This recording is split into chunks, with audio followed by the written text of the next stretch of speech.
ಸಹೋದರ ಸಹೋದರಿಯರು, ಪ್ರಥಮವಾಗಿ ನಿಮ್ಮ ಬಹಿಷ್ಕಾರ ಯಾಕೆ ಮಾಡ್ತೀರಿ ಅಂತ ಹೇಳಿದ್ದೀರಿ. ಬಹಿಷ್ಕಾರ ಮಾಡಿದ್ರೆ ಸಮಸ್ಯೆ ಪರಿಹಾರ ಅಲ್ಲ. ಯಾರು ಕೆಲಸವನ್ನು ಮಾಡ್ತಾರೆ ಅವರಿಗೆ ಮತವನ್ನು ಕೊಟ್ಟರೆ ನಿಮ್ಮ ಸಮಸ್ಯೆಗೆ ಸ್ಪಂದಿಸ್ತಾರೆ. ಅದಕ್ಕೆ ನಾನು ತಮ್ಮ ಹತ್ರ ಕಳಕಳಿಯಿಂದ ಕೇಳ್ಕೊಡ್ತೇನೆ, ಬಹಿಷ್ಕಾರ ಮಾಡಬೇಕು. ಬಹಿಷ್ಕಾರ ಮಾಡಿದ್ರೆ 1 ಓಟು ಹೋಗೋದು ಕಮ್ಮಿ ಆಗ್ತದೆ. ನೀವು ಹಾಕಿದ್ರೆ 2 ಓಟು ಬಂದಾಗ ಆಗ್ತದೆ. ದಯವಿಟ್ಟು ಈ ಭಾಗದ ಎಲ್ಲ ಜನರಿಗೆ ನನ್ನ ಬೇಡಿಕೆ ತಾವು ತಿಳಿಸ್ತೇವೆ. ಹಿಂದೆ ಸಹ ಹಗಲಗಂಡಿಯಲ್ಲಿ ಪ್ರಾರಂಭ ಆಗಿದ್ದಲ್ವಾ ಅಡಿಕೆ ಬೆಳೆಗಾರರ ಸಮಸ್ಯೆ. ನಾನು ಪ್ರಥಮ ಬಾರಿ ಚುನಾವಣೆಗೆ ಬಂದಾಗ ನೀವು ಆಶ್ವಾಸನೆಯನ್ನು ಕೊಡಬೇಕು ಅಂತ ಹೇಳಿದೆ.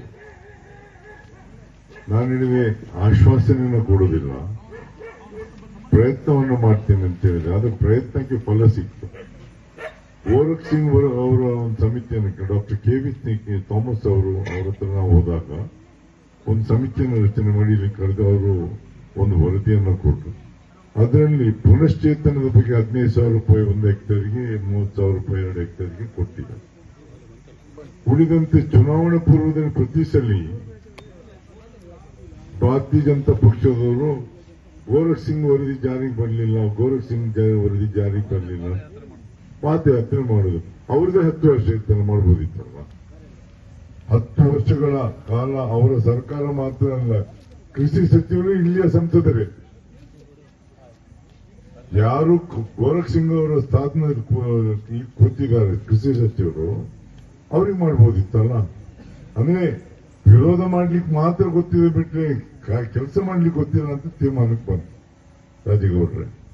ಅದಕ್ಕೋಸ್ಕರ ನಾನು ತಮ್ಮ ಹತ್ರ ಕೇಳ್ಕೊಳ್ಳುವಂಥದ್ದು, ಗೋರಖ್ ಸಿಂಗ್ ವರದಿ ಜಾರಿಗೆ ತರಬೇಕಾದ್ರೆ ಪುನಃ ಇಲ್ಲಿಂದ ನಿಮ್ಮ ಪ್ರತಿನಿಧಿ ಯಾರು ಇದರ ಬಗ್ಗೆ ಪ್ರಯತ್ನವನ್ನು ಮಾಡಿದ್ದಾರೆ ಅವರಿಗೆ ಬೆಂಬಲವನ್ನು ಕೊಟ್ರೆ ಸಾಧ್ಯ ಆಗ್ತದೆ. ಬಿಟ್ರೆ ಅದ್ರ ಬಗ್ಗೆ ಚರ್ಚೆಯನ್ನೇ ಮಾಡದಿದ್ರೆ ಗೊತ್ತಾಗುದಿಲ್ಲ.